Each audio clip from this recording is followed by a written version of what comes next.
The morning was quiet, one of those peaceful mornings where everything felt in balance, where the outside world seemed far away. I had just finished teaching my early yoga class, the students slowly rolling up their mats, the soft hum of calming music still floating in the air. I wasn't expecting a disruption. But then, my phone buzzed. I glanced at it, thinking it might be a message from one of my students about an upcoming class, or perhaps an inquiry about a new session. But as soon as I saw the name on the screen, John, my husband of 15 years, my heart skipped a beat. I unlocked my phone, my fingers moving on their own, and there it was. I've made my decision. Nina and I are moving to California tomorrow. I've already handled everything, including our joint account. Don't worry, I'll send for my things later. I'm sorry, but this is the end. My eyes stayed fixed on the screen as the world around me seemed to slow down. I felt a strange calmness wash over me, almost like a quiet resignation. I didn't feel the wave of shock I thought I might. No anger. No tears.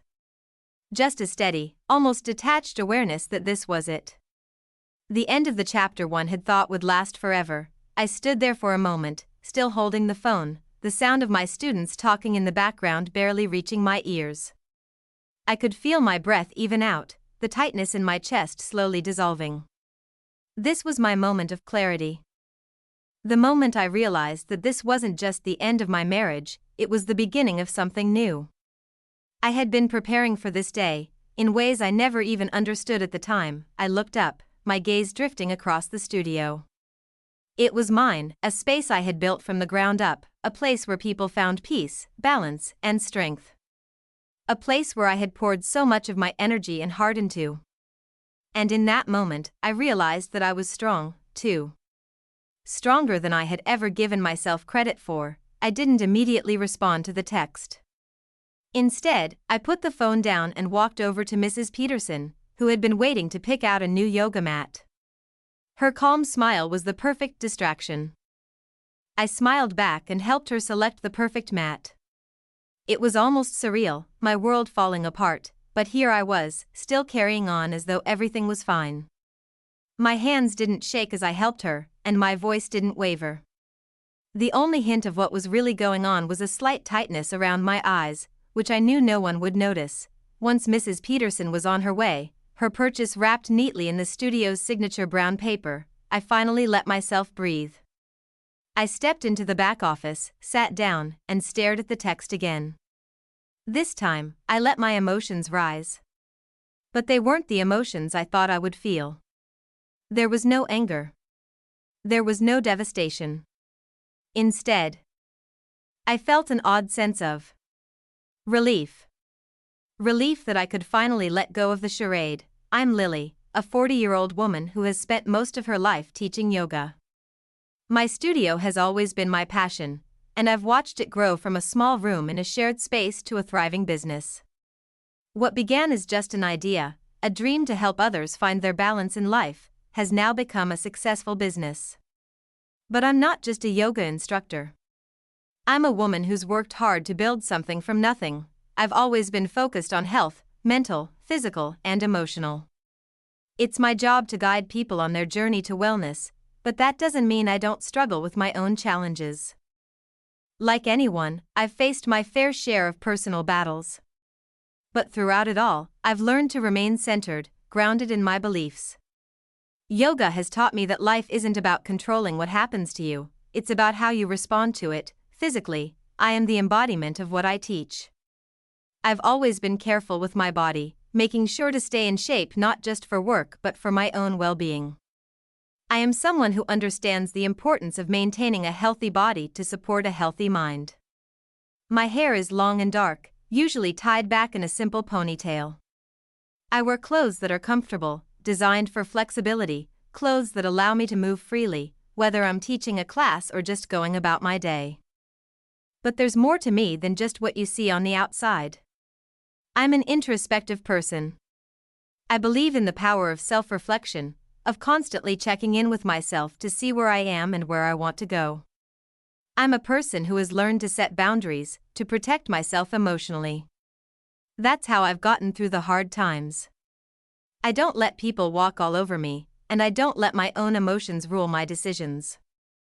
I've had to learn that the hard way. My relationship with John, my husband, started like any other.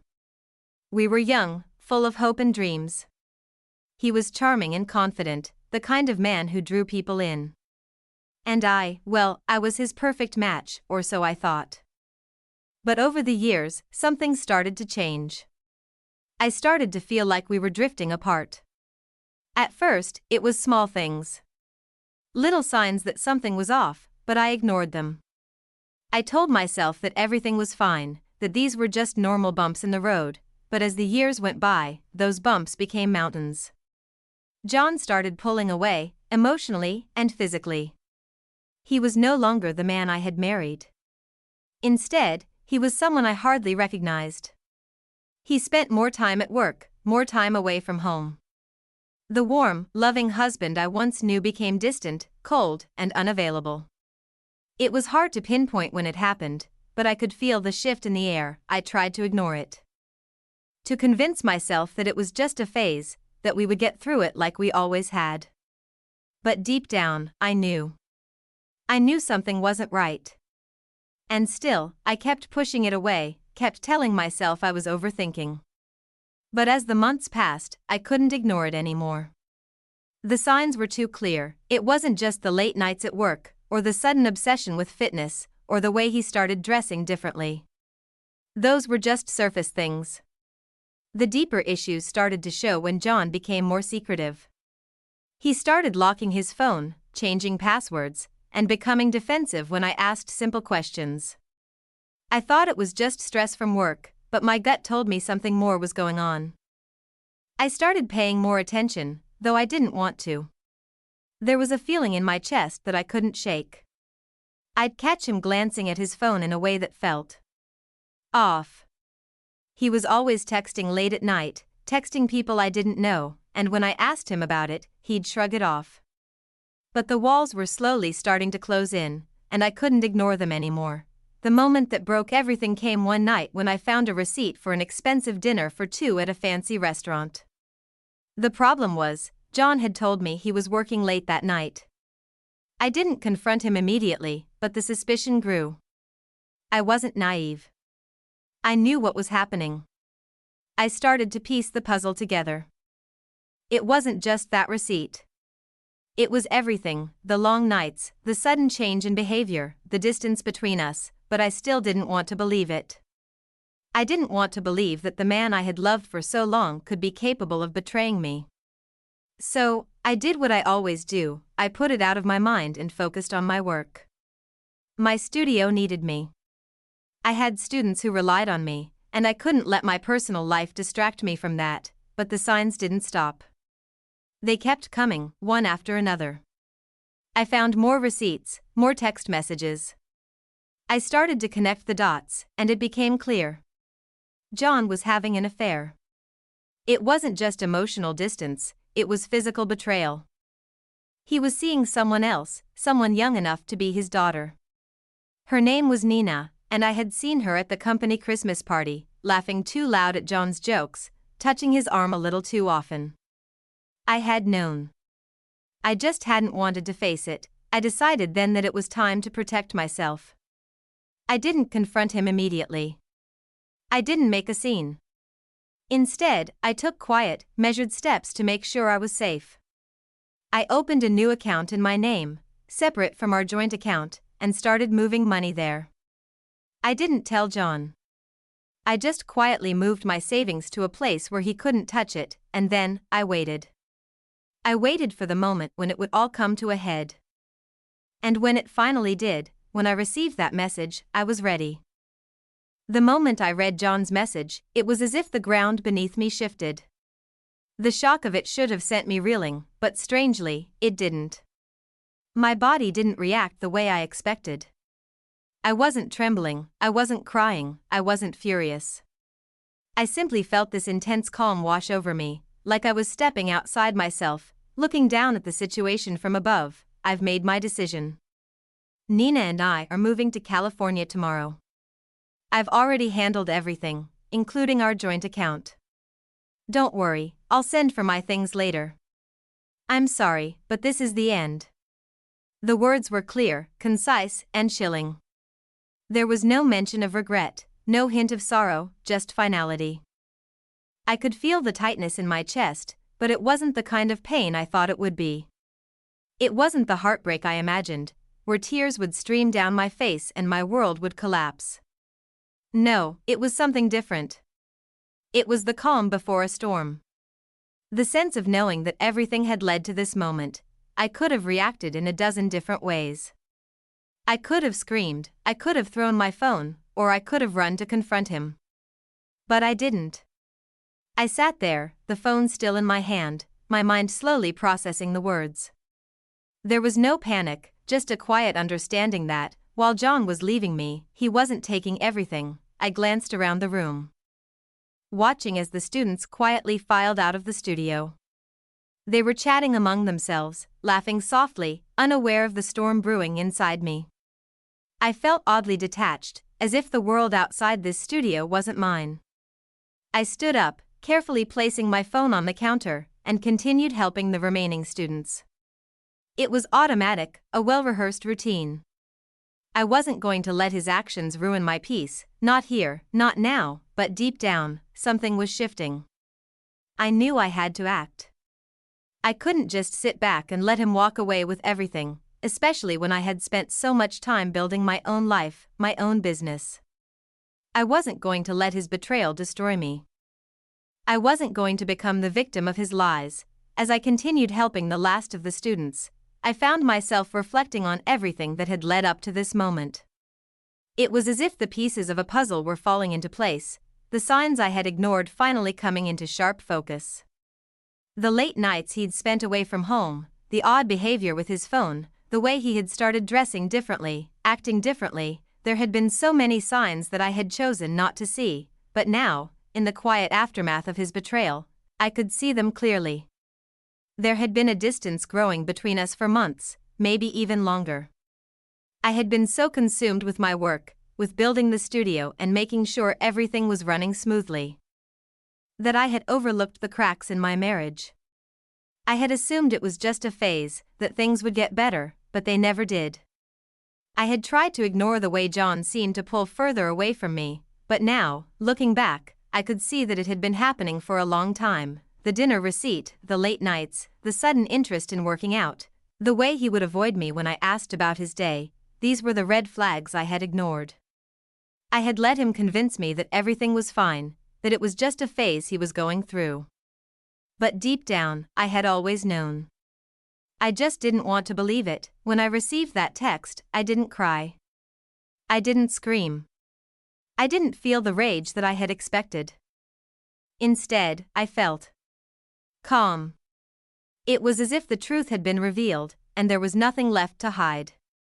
I had known all along, and now, I could finally let go of the lie. The lie that everything was fine. The lie that we were happy. I felt a strange sense of relief. It wasn't relief because of his betrayal, it was relief because now, I could move forward. I could stop pretending.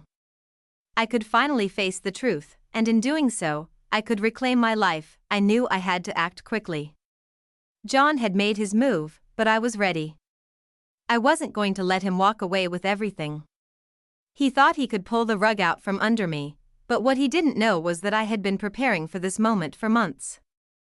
While he had been busy with his affair, I had been building my own foundation, protecting myself, making sure I had what I needed to move on. It was time to take control of my own future. The first thing I did was gather myself. I took a deep breath and tried to steady my mind. The yoga studio was quiet now, and I had a few moments to think clearly. John's text had shaken me, yes, but it hadn't broken me. I wasn't going to crumble in the face of his betrayal. I was stronger than that. I walked to the back office, sat down at my desk, and stared at the phone. The screen had gone dark, but I couldn't stop looking at it, as if expecting another message, a sign that things would go back to normal. But there was no more. Just silence. I knew I had to respond, but not right now. I wasn't ready to face him. Not yet. Instead, I did what I do best. I took control. I reached for my planner and started outlining the steps I needed to take. First, I would call my lawyer. I had already made the decision months ago to consult someone, after noticing some strange charges on our credit card. I had been prepared for this moment, even though I didn't want to admit it. My lawyer had given me solid advice, and I had made sure to keep records of every questionable transaction. I knew that if it came down to it, I would need proof. And now, I had it. I had all the evidence I needed. Every text message, every receipt, every financial transaction that could prove what John had done. I didn't rush to respond to his text. Instead, I took my time organizing my thoughts. I wasn't going to react emotionally. I was going to handle this like I handled everything else in my life, with calm, with logic, and with control. I called my lawyer, who was more than prepared to help me take the next steps. "It's time," I said simply, the words feeling like a final confirmation of everything I had already known. "He's made his move, and now I need to make mine." As soon as I hung up the phone with my lawyer, a sense of calm settled over me. It wasn't the frantic rush I had imagined. It wasn't even the anger that I thought would bubble to the surface. No, I was simply moving into the next phase of my life, no more pretending, no more waiting for a miracle. This was it. I had already taken steps months ago when I first started noticing John's suspicious behavior. I wasn't going to sit idly by and wait for him to destroy everything we had built together. I had opened my own bank account and started quietly transferring my savings there, just in case. I knew the next step was critical. I couldn't afford to leave anything to chance. I needed to make sure I was protected legally, financially, and emotionally. I took a deep breath and pulled out the folder I had been keeping for months. Inside were every single document, receipt, and note I had gathered over time. My careful observations were now my armor. I dialed my lawyer's number, the one I had consulted a few months ago when I first noticed the odd charges on our credit card. "Hello, Claire," she answered, her voice calm and professional, the voice of someone who had been through this process many times before. "How are we proceeding today?" "It's time," I said simply, my voice steady. John made his move. Now, I need to make mine. I could hear the quick, sharp intake of breath on the other end of the line. My lawyer knew the situation well.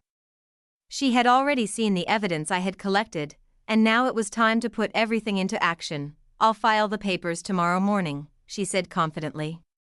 "We're in a good position. We've got everything we need to move forward." I felt the knot in my chest loosen. I had done the right thing. I had taken control of my life. And now, I was ready for the next step. "Do you want to have him served in California?" my lawyer asked. I paused for a moment. "No rush," I replied, feeling a slight smile tug at the corners of my lips. I wasn't angry.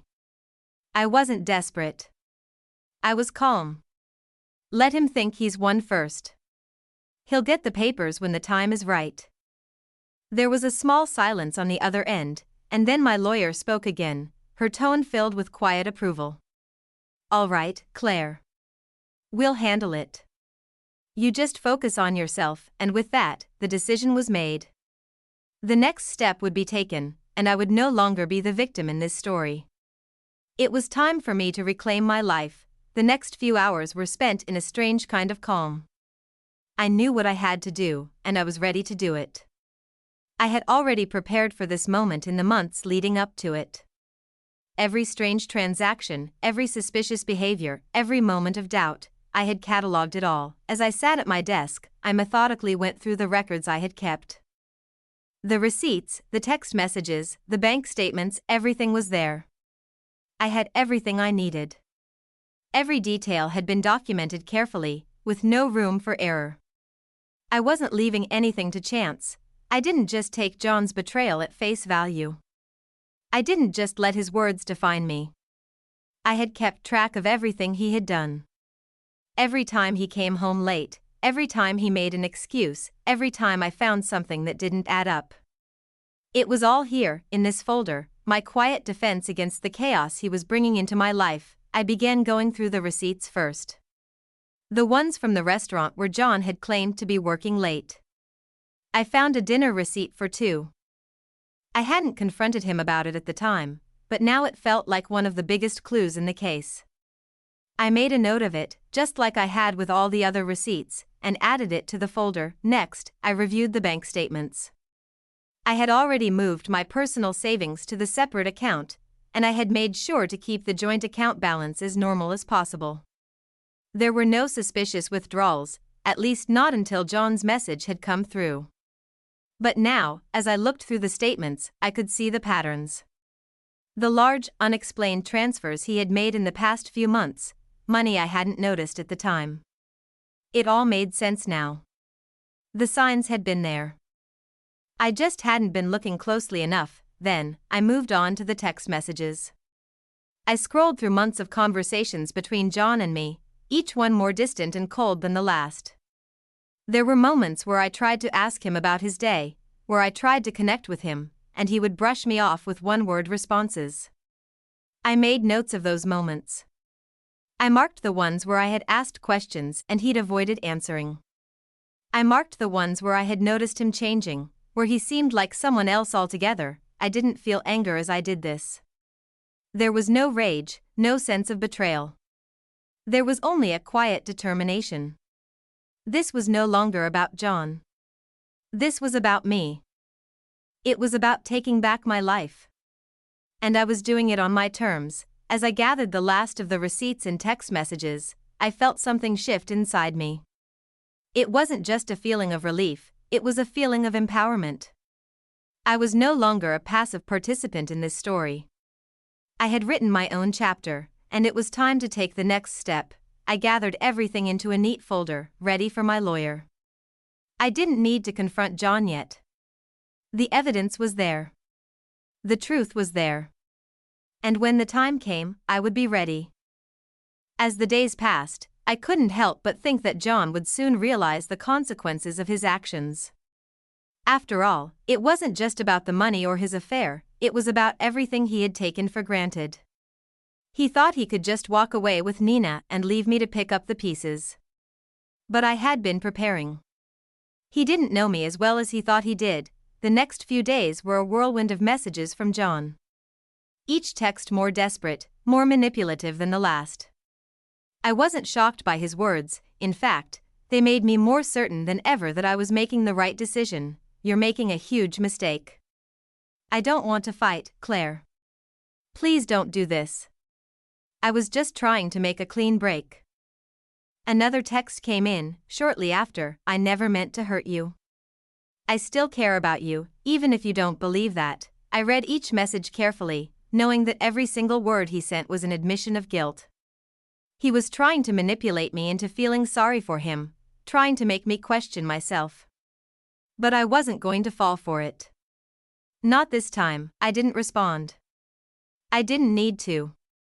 His messages were just proof of what I already knew, his guilt and his attempt to retain control over the situation. Each text was another nail in his coffin, and I wasn't going to let him escape the consequences of his actions. I could almost picture him sitting there, impatiently waiting for me to break. He probably thought I'd beg him to come back, that I'd fall apart and beg for his forgiveness. But I wasn't going to do that. I had learned the hard way that self-respect came from holding my ground, not from apologizing for things I didn't do wrong. I simply added each message to my folder, carefully documenting his every move. I had no intention of confronting him, not yet. The evidence was building, and I was prepared to take this as far as I needed to. He was digging his own hole deeper with every word he sent. The day of the emergency hearing arrived sooner than I expected. My lawyer had called me that morning with an update. Everything was in place. The judge was ready to review the case, and all the evidence I had gathered would be presented. When I walked into the courtroom, I felt a quiet confidence. I wasn't nervous. I wasn't anxious. This was my moment to take back control, to make sure that John couldn't get away with his lies. I had worked hard for everything I had, and no one, least of all John, was going to take it from me. I sat at the table across from John's lawyer, who looked tired, almost defeated. It was clear that they hadn't expected me to come prepared, but I had. I had done my homework, and now it was time to let the evidence speak for itself. My lawyer, calm and collected, presented the documents one by one, the text messages from John admitting to emptying our joint account, the receipts from the restaurant where he had lied about working late, the evidence of financial misconduct, the unexplained transfers, the hotel stays with Nina. John's lawyer tried to argue, but it was futile. Every word from his side only made it more apparent that John was in the wrong. The judge listened intently as my lawyer laid out the facts, never losing focus. There was no emotion in the presentation, just the cold, hard truth. Then, the moment came when the judge turned to John. "Mr. Harrison," the judge said, his voice measured and calm, "you've admitted to intentionally emptying the joint account and using shared credit cards for your personal travel. Do you deny this?" John shifted uncomfortably in his chair, his confidence now shattered. "Well, I was just trying to make a clean break," he stammered. His eyes darted around the room, searching for any sympathy. But there was none to be found. The judge raised an eyebrow. "By committing financial fraud," he asked, his tone sharp. "And now you're claiming rights to property that documentation clearly shows is separate from marital assets." John's face turned red, and for the first time, I saw the panic in his eyes. He had thought this would be easy.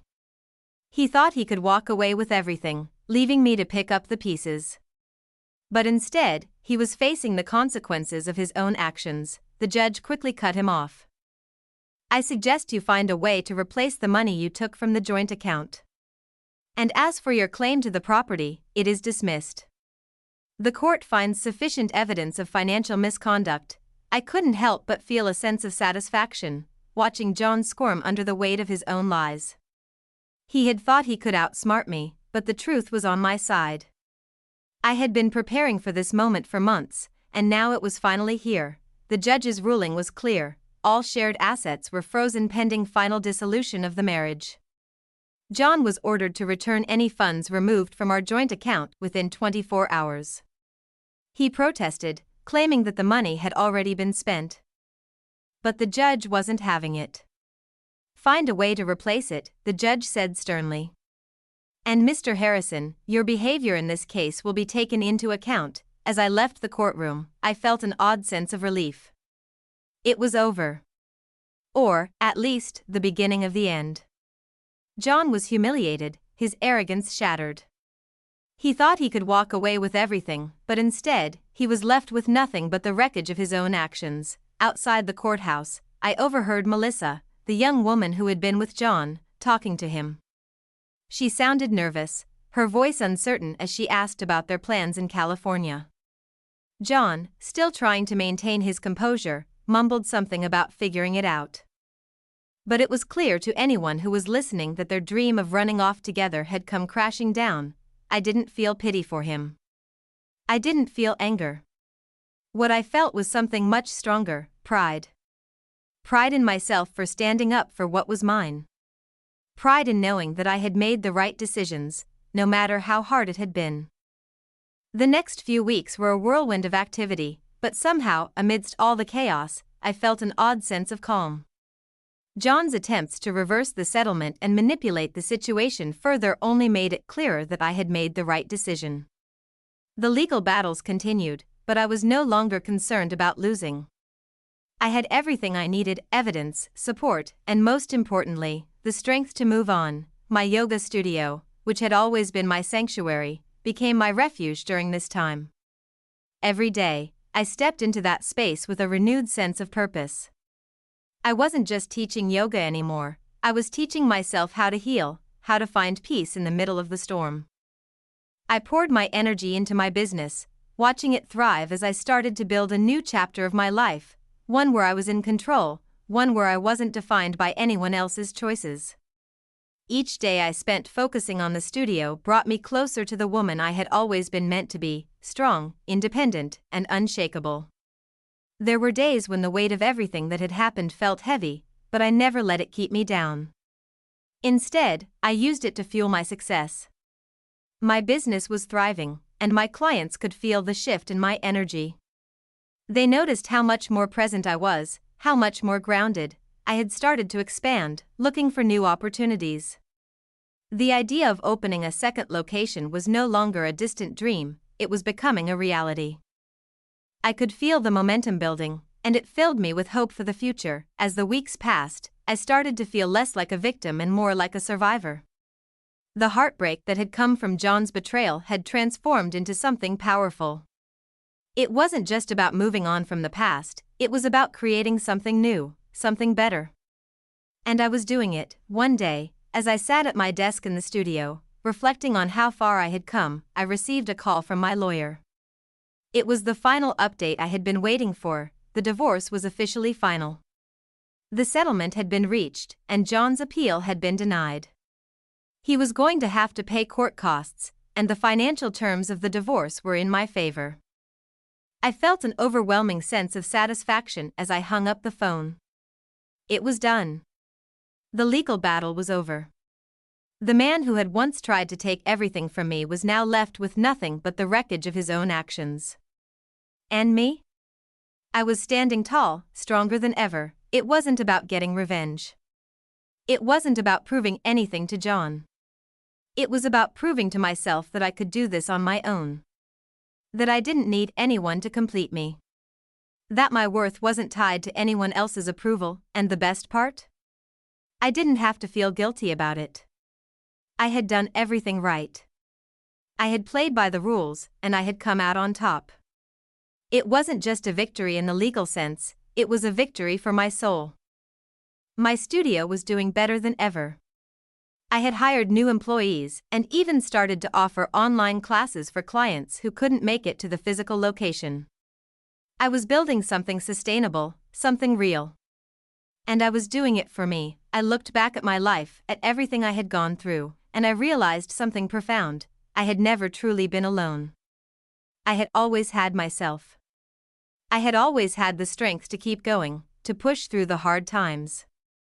I didn't need anyone else to validate me.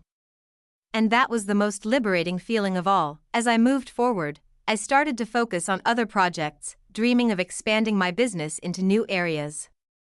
Luxury yoga accessories. Retreats, online courses, the possibilities were endless. And I wasn't afraid anymore. I knew I could handle whatever came my way. One afternoon, I was sitting in my office at the studio when I received an unexpected visitor. It was Amanda, John's sister. She had come by to apologize. I never should have believed him, she said softly, her voice filled with regret. We all thought you were the problem, that you were the one pushing him away. But after everything that happened, I see the truth now. I was taken aback for a moment, but then I remembered everything I had been through, the lies, the manipulation, the betrayal. I had already forgiven myself, but it was strange to hear someone else apologize for what had happened. I don't hold it against you, Amanda, I said gently, offering her a warm smile. You were just caught up in his web of lies. It's not your fault. She looked at me, tears welling up in her eyes. I wish I had seen it sooner, she whispered. You didn't deserve any of this. I nodded, my heart softening. None of us deserve the pain we go through, but it's how we respond that matters. I've learned to let go, to forgive, and to move forward. She smiled, a small but genuine smile. I see that now. And I'm so proud of you, Claire. As she left the studio, I sat back in my chair, letting her words sink in. The past was behind me, but it had shaped me into the woman I was today, strong, capable, and unapologetically myself. I had learned a valuable lesson. Sometimes, the best revenge isn't about getting even.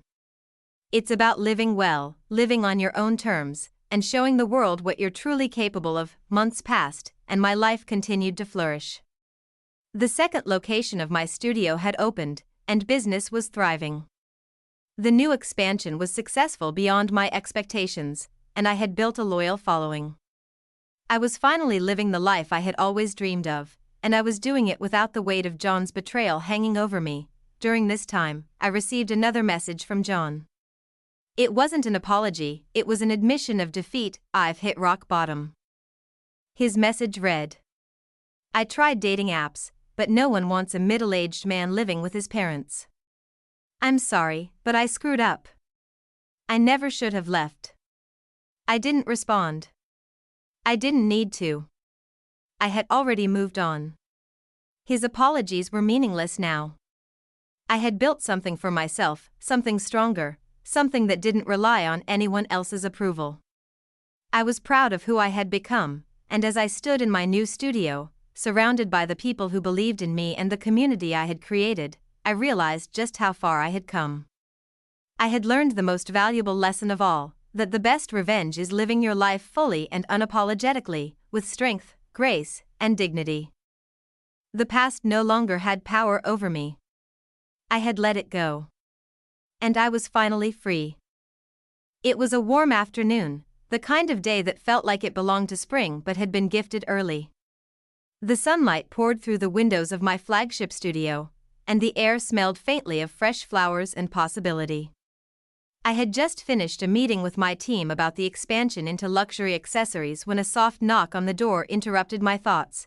"Come in," I called, looking up from my desk. The door opened to reveal a young woman, no older than 25, her face a mix of nervousness and determination. She stepped inside, hesitating for a moment before meeting my gaze. Her bright blue eyes stood out against her dark hair, and she had a kind of quiet confidence about her. I could see the ambition in her, something raw and real, just like I had once had. She was holding a folder in her hands, her fingers gripping it tightly as though it were her lifeline. "Hi, Claire," she said, her voice shaky but polite. "I'm Melissa. I've been following your story for a while now. You've really inspired me." I smiled, gesturing for her to sit down. "Thank you, Melissa. What can I do for you?" She sat down across from me, and for a moment, we just sat there in silence. I could sense she was trying to find the right words, the right way to express what she was feeling. I waited, giving her space to breathe. "I'm not sure if you remember," she said slowly. "But I worked at the same company as your ex-husband, John. I didn't know you at the time, but I heard a lot about you. I know things weren't easy with him, but I also know how you've turned everything around." Her voice faltered, and she quickly wiped her eyes. "I guess I wanted to tell you that your story gave me hope. And I wanted to thank you for that." I sat back in my chair, taken aback. Melissa's words hit me harder than I expected.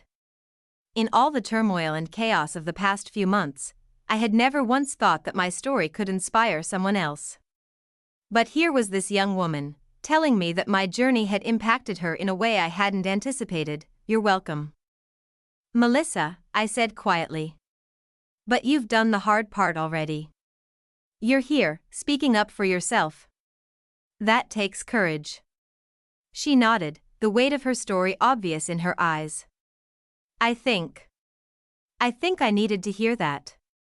I've been struggling with my own relationship, and when I heard about what you went through, I realized I wasn't alone." There was a pause, and for a brief moment, it felt as though time had slowed. I was no longer just a woman trying to rebuild her life. I had become a symbol of resilience for someone else. "Is there something I can help you with?" I asked softly. Melissa looked down at the folder in her hands and then handed it over to me. "I want to learn from you. I want to work in a business that values independence, that values strength. I'm hoping you'll consider mentoring me." I took the folder from Melissa, slowly flipping through the pages. She had done her research. The resume inside was impressive, even though she was just starting her journey. She had experience in marketing and social media, but what really stood out was her drive. She wasn't just asking for a job, she was asking for guidance. She wanted to learn, to build something of her own, just like I had done. I could see the fire in her eyes. The same fire that had burned in me when I started my studio. The same hunger to prove that she was capable of greatness. I felt a deep sense of connection with her. Something that went beyond the surface. "Melissa," I said thoughtfully, "I can see that you've got what it takes. And I'd be happy to mentor you. But I'll tell you this, being in business for yourself isn't easy. There will be days when you want to quit, days when you feel like you're not enough. But the most important thing is to keep going. You've already taken the hardest step, which is deciding to do it for yourself. She nodded, her eyes focused. I understand. I'm ready. I smiled and placed the folder down. Good. Then let's start. The first thing you need to know is that business is more than just profit. It's about building relationships, both with your clients and with the people who work for you. You can't do it alone. And you need to trust your instincts. Melissa listened intently, hanging on to every word. She had the same spark I had seen in myself when I first started. I realized that by mentoring her, I was doing more than just passing on knowledge. I was giving her the tools to empower herself, just as I had done for so many others through yoga. It felt right. It felt like a natural extension of my journey. Over the next few weeks, Melissa and I worked closely together. I introduced her to my team, showed her the ropes of running a studio, and talked to her about my own experiences, my successes, my failures, and everything I had learned along the way. She soaked it all in, eager to learn and ready to take on the world. It was like watching my younger self in her, and I couldn't help but feel proud of her. A few months later, I stood in front of my new studio location, the grand opening event buzzing with excitement. The ribbon was ready to be cut, the first wave of customers had arrived, and the media was starting to take notice. The boutique had grown from a simple yoga studio into a thriving business empire. My team was strong, my clients were loyal, and I had built something that was bigger than me. The journey hadn't been easy, but it had been worth it. And now, here I was, opening a new location that was not just about business, it was about creating a community. A legacy. The same kind of legacy I had once dreamed of when I started this journey all those years ago. As I stood there, looking out at the crowd, I saw Melissa among them, standing with her own team, ready to embark on her own path. She had found her place, just like I had. And in that moment, I realized that I wasn't just building a business, I was building something that could last beyond me. I was creating a space where others could thrive, where they could be empowered to take control of their lives, just like I had. My phone buzzed, a message from my lawyer. I smiled as I read it. Mark's latest petition was dismissed. He's now required to pay court costs. Thought you'd want to know. I felt a small sense of satisfaction, but it wasn't the victory I was after anymore. It wasn't about proving anything to John or to anyone else. It was about knowing that I had come out on the other side stronger, more confident, and more capable than I had ever been. The past was behind me, and I had finally let it go. I was creating a future, one that was mine to shape. It's funny how life works, isn't it? You think that the hardest part is the journey, the moments of pain, the struggles, the sleepless nights. But then, you come out the other side, and you realize that the hardest part wasn't the fall. It was the climb. The climb to a better, stronger version of yourself. When I opened the third location of my studio, I wasn't just celebrating the growth of my business.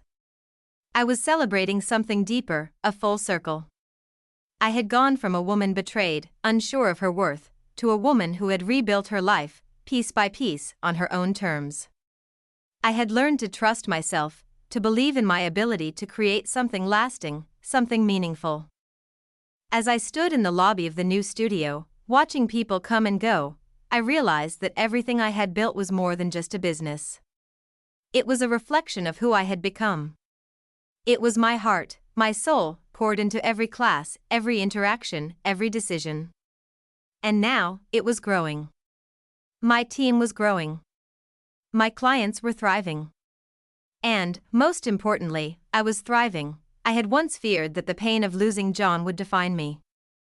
I feared that the scars would be too deep to heal.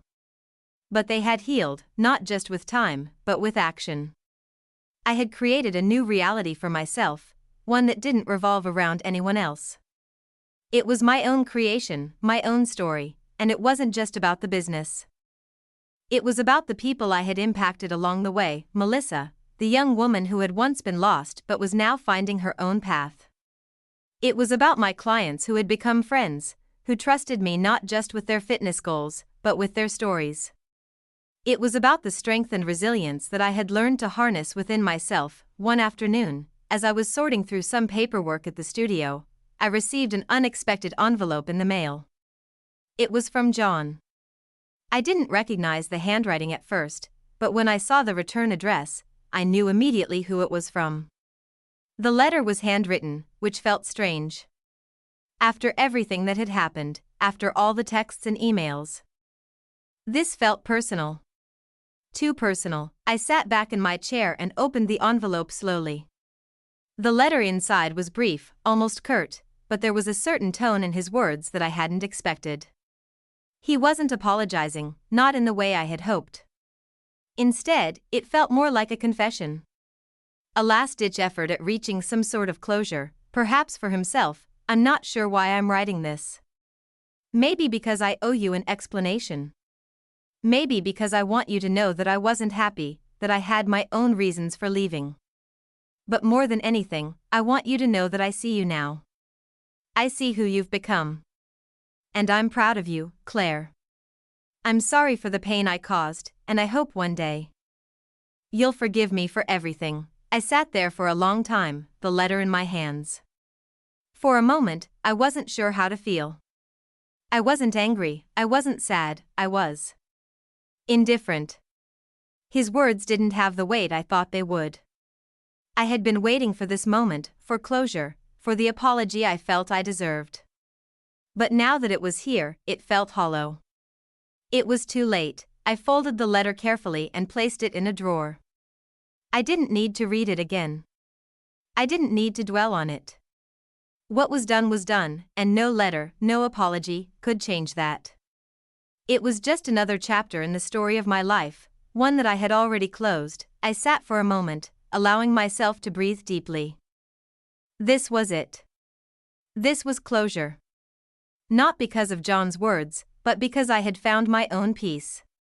The closure had always been inside me. I had been waiting for permission to let go, but I had realized long ago that I didn't need permission from anyone. Not from John, not from anyone else. The only person who had the power to let go was me, and I had done it. Months passed, and the business continued to grow. But more than that, I grew. I expanded my horizons, developed new ideas, and started to focus on the things that truly mattered to me. I wasn't just a survivor of betrayal anymore, I was thriving. I was living a life full of purpose, full of meaning. And now, as I looked at the future, I could see endless possibilities. My relationship with Melissa had blossomed into something meaningful.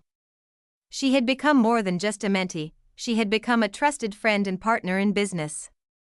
Together, we had built something that was more than just a successful yoga studio. It was a community, a place of healing and growth for everyone who walked through our doors. One day, as we sat together in the office, discussing plans for a potential fourth location, Melissa looked at me with a smile. You know, she said, I think you've created something that's going to last long after we're gone. This place, your story, it's bigger than all of us. I looked at her, feeling a lump form in my throat. It's not about me, I said quietly. It's about the people who walk through those doors. It's about the community we've built. It's about creating something that will inspire others to do the same. To believe in themselves, no matter what. And as I stood there, looking at everything I had built, I realized that Melissa was right. My story had become bigger than just me. It had become a legacy. A legacy of resilience, strength, and the power to overcome anything life throws at you. I didn't need to look back anymore. I didn't need to dwell on the past. I was moving forward, and that was all that mattered. As the months turned into years, I looked at my life with a deep sense of fulfillment. The journey I had been on, from the pain of betrayal to the triumph of independence, was now behind me, but it had shaped me into someone new. Stronger. Wiser. And most importantly, free. My studio had flourished, expanding into new locations. What had once started as a small, modest yoga studio had evolved into a brand, a business empire. But it wasn't just about the money or the success. It was about the people I had helped, the lives I had touched, and the woman I had become in the process. I had learned that life isn't just about surviving the storms, it's about learning how to dance in the rain. I had weathered my own storm, and instead of being broken by it, I had grown stronger. My business had grown, yes, but so had I. I had built something that was mine, something that couldn't be taken away by anyone, not even by the man who had once claimed to love me. The legacy I was building was about more than just financial success. It was about empowering others, especially women, to believe in their worth and take control of their own destinies. I wanted them to know that no matter how hard life gets, they could rise above it, just as I had. I was proud of what I had accomplished, but I wasn't stopping here. There were more dreams to chase, more lives to impact, and more stories to create. The future was wide open, and I wasn't afraid to take the next step. One morning, as I sat in my office at the studio, sipping my coffee and reviewing some upcoming plans, I received a call that would change everything. It was from a major magazine, one of the top business publications in the country. They wanted to feature me in an article about women entrepreneurs and their journeys to success. At first, I thought it was a joke. But as the conversation continued, I realized it was very real. They had heard about my story, my business, and how I had turned my life around after my divorce. They wanted to know how I did it, what kept me going, and what lessons I had learned along the way. I agreed, of course, knowing that this was yet another opportunity to share my journey with the world. But more than that, it was a chance to show other women that they didn't have to settle. That they didn't have to put up with anything less than they deserved. That no matter what life threw at them, they could overcome it and come out stronger. The interview was scheduled for the following week, and as I prepared for it, I couldn't help but feel a sense of gratitude for how far I had come. This was more than just a chance to be featured in a magazine. It was a chance to inspire others, to give them hope and strength, just as I had found when I needed it most. As the days went on, the interview was conducted, and the article was published. The response was overwhelming. Women from all over the country reached out to me, thanking me for sharing my story. Some were in difficult marriages, others had been through divorces, and many were simply struggling with life's challenges.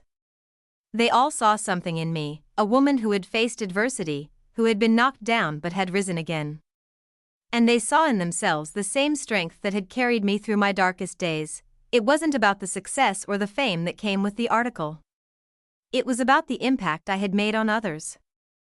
I had taken something painful and turned it into a source of power, not just for myself, but for other women who needed to hear that it was possible to start over, to rebuild, and to thrive. Through it all, I had learned one powerful lesson, that we are all capable of more than we think.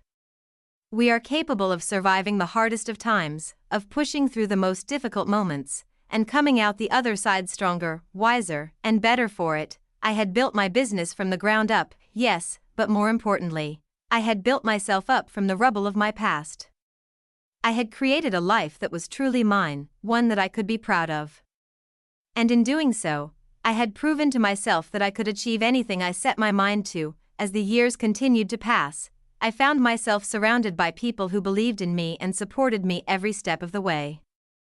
My team, my clients, and my friends were the backbone of my success. They reminded me that life is about connection, about building relationships with the people who matter most. And as I grew in my business, I also grew in my relationships. I spent more time with my family, with the people who had been there for me all along, and I began to build deeper, more meaningful connections with my clients. The studio was no longer just a place for yoga, it was a community, a place of healing and growth, but most importantly, I had learned to value myself. I had learned to appreciate who I was, flaws and all. I wasn't perfect, and I didn't need to be. What mattered was that I had the courage to keep going. To keep striving for the life I wanted, no matter how hard the road had been, and in that realization, I found peace. I found the strength to truly let go of the past and embrace the future. I was no longer looking over my shoulder, worrying about what had been. I was looking forward, excited about what was yet to come. As I sat in my office one afternoon, reflecting on everything I had built, I realized that the best part of my journey was not the destination, it was the growth, the lessons, and the strength I had gained along the way. I was no longer just a woman who had survived a difficult past. I was a woman who had thrived, who had built something meaningful, and who had become the woman I had always been meant to be. It had been a year since the article was published. A year since my life had irrevocably changed, and I had fully embraced my role as not just a business owner, but a mentoring guide for others. My boutique had grown even more, expanding into luxury accessories, online platforms, and even retreats. Every step I took was a testament to how far I had come. But now, as I reflected on all that I had achieved, I realized that there was one more chapter waiting to be written. The past wasn't something I dwelled on anymore. In fact, there was something liberating about fully letting go of it. The pain, the betrayal, the heartache, all of it had faded into the background as I moved forward. Yet, in some strange way, it had shaped me, defined me, and driven me to reach new heights. I had come full circle. From the woman who had been left behind, unsure of herself, to the woman standing here, successful, fulfilled, and happy in her own skin. My story had gone from one of heartache to one of hope and strength. One day, while sitting in my office, I received a call from Amanda, John's sister. I hadn't heard from her in months, not since the final hearing, but her voice was calm when she spoke. "I just wanted to let you know," she began, her words slow, as though they were carefully measured, "that John's not doing well. He's still struggling, and I think he finally understands what he lost." A part of me didn't feel pity. A part of me, deep down, still harbored the scars of everything he had put me through. But there was also something in her voice that made me pause. A realization that, despite everything, we were all human. We all made mistakes. And maybe, just maybe, there was room for forgiveness. I took a deep breath. "I'm sorry to hear that, Amanda. But he made his choices. And I made mine. I've moved on. I think it's time he does the same." There was silence on the other end of the phone, and then Amanda spoke, her voice quieter now. "I think you're right." As I hung up the phone, I felt the weight of that conversation sink in. It was a reminder that I didn't need to hold on to anger. I didn't need to dwell on the past. What mattered now was the present, and the future I was building for myself. I spent the next few weeks working on something new. It wasn't just another expansion of my business, it was something more personal. After all the lessons I had learned, I realized that the key to everything I had built wasn't about success or money. It was about the people. The community I had built around my boutique, the women I had helped empower, and the ones who had helped me in return. I decided to start a mentorship program for young women entrepreneurs, something that would allow me to give back, to pass on the lessons I had learned along the way. It felt like the right thing to do. Not only was it a way to support others in their journeys, but it also gave me a sense of purpose beyond just business. It was a way to ensure that my legacy wasn't just about my name, but about the impact I had on the world. I wanted to teach them what I had learned about resilience, about perseverance, about strength.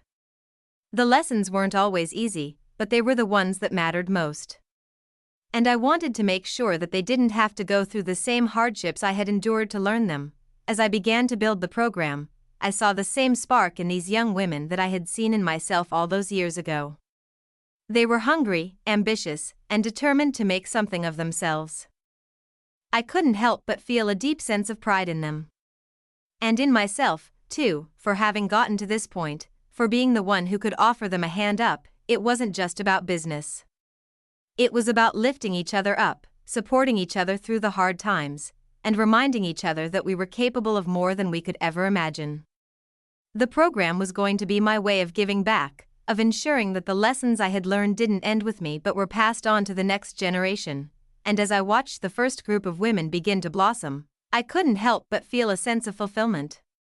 I was no longer just teaching them how to run a business, I was teaching them how to live a life of purpose, of intention, of self-respect. It was at that moment that I realized something incredibly important. Letting go of the past didn't mean forgetting. It meant freeing myself from the hold it had over me. It meant choosing to focus on the future, on the things that really mattered. Months later, I stood in front of my team at our annual retreat. The event was bigger than ever, and as I watched the women who had come into my life through the mentorship program, I couldn't help but feel a sense of pride. They were strong, confident, and capable. And they had learned the same lessons that I had, lessons of resilience, strength, and the importance of being true to themselves, at the end of the retreat. We held a small ceremony to celebrate the women who had completed the mentorship program. I looked out over the room, and for the first time in a long time, I allowed myself to truly reflect on how far I had come. Not just as a businesswoman, but as a person. It wasn't about the success, the money, or the awards. It was about the impact I had made. It was about the people whose lives had been touched by my story, by my journey. And in that moment, I realized that the greatest victory wasn't the one I had won in the courtroom. It wasn't the business success I had achieved. The greatest victory was the life I had built, one that was full of meaning, purpose, and love. I thought about the journey I had taken. About the painful moments, the betrayals, the doubts. And I realized that none of it had been wasted. It had all led me here, to this moment of clarity, this moment of peace. The struggle had been worth it, not because I had come out on top, but because I had learned who I truly was in the process. And so, I stood there, surrounded by women who had walked the same path, women who were now standing tall, ready to face whatever came their way. And in that moment, I knew that my journey wasn't just mine. It was theirs, too. We were all writing our own stories, and none of us had to do it alone.